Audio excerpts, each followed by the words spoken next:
লোকমান আলাইহিস সালাম আল্লাহর প্রিয় ভাজন একজন ব্যক্তি ছিলেন, খুব জ্ঞানী প্রাজ্ঞ একজন ব্যক্তিত্ব ছিলেন। ইথিওপিয়া, যেটা আগের নাম ছিল হাবাসা, এই রিজিয়নে, কেউ কেউ বলেছেন মিশরের কোন একটা এলাকায়, কেউ সুদান, কেউ ইথিওপিয়া, তো রিজিয়নটা কাছাকাছি। কি করতেন?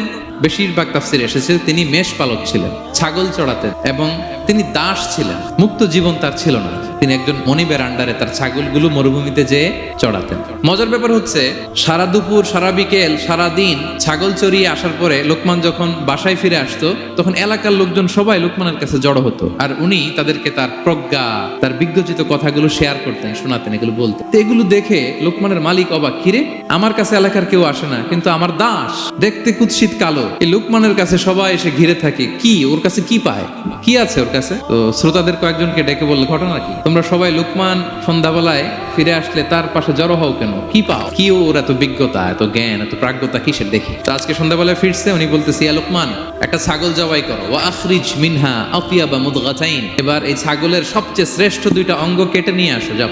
লোকমান যে ছাগল জবাই করে, ছাগলের জিহ্বাটা আর কলব, হার্ট, এই দুইটা কেটে নিয়ে আসছে, বলতেছে এই দুইটা শ্রেষ্ঠ। বলছে আচ্ছা ঠিক আছে। মালিক আবার বললো, ওয়াযবাহ লানা শাতান উখরা ইয়া লোকমান, যাও আরেকটা জবাই করো, এবার সবচেয়ে নিকৃষ্ট দুইটা অঙ্গ ছাগলের কেটে নিয়ে আসো, যাও দেখি। ফাআখরাজাল লিসানা ওয়াল কলব, সে আরেকটা ছাগল জবাই করে আবার জিহ্বা আর হার্ট, কলব কেটে নিয়ে আসছে, বলছে এই যে এটা সবচেয়ে নিকৃষ্ট। তো মালিক বলে, মা হাযা ইয়া লোকমান, শ্রেষ্ঠ দুইটা অঙ্গ কাটতে বললাম, জিহ্বার কলিজা হৃদয় কেটে নিয়ে আসলাম, বললাম সবচেয়ে নিকৃষ্ট দুইটা অঙ্গ কাটো, আবার জিহ্বার এটা কেটে নিয়ে আসলাম। লোকমান বলতেছে, জিহ্বা আর হৃদয় যদি শ্রেষ্ঠ হয়, কলব যদি শ্রেষ্ঠ হয়, এর চেয়ে শ্রেষ্ঠ অঙ্গ আর হতে পারে না। আর জিহ্বা আর কলব যদি খারাপ হয়, মানুষের মুখ আর হৃদয় যদি খারাপ হয়, এর চেয়ে নিকৃষ্ট অঙ্গ আর হতে পারে না। সে তো অবাক, তাই তো? মালিক অবাক হয়ে গেল, বলতেছে তাই তো লোকমান, আসলেই তুমি অনেক প্রাজ্ঞ, অনেক বিজ্ঞ, যাও, তোমাকে আমি আর এই বন্দিত্বের মধ্যে আটকে রাখতে চাই না, তোমাকে আমি এই ভালো কথাগুলো গণমানুষের কাছে পৌঁছে দেওয়ার জন্য আজ থেকে তোমাকে লোকমান আমি আজাদ করে দিলাম।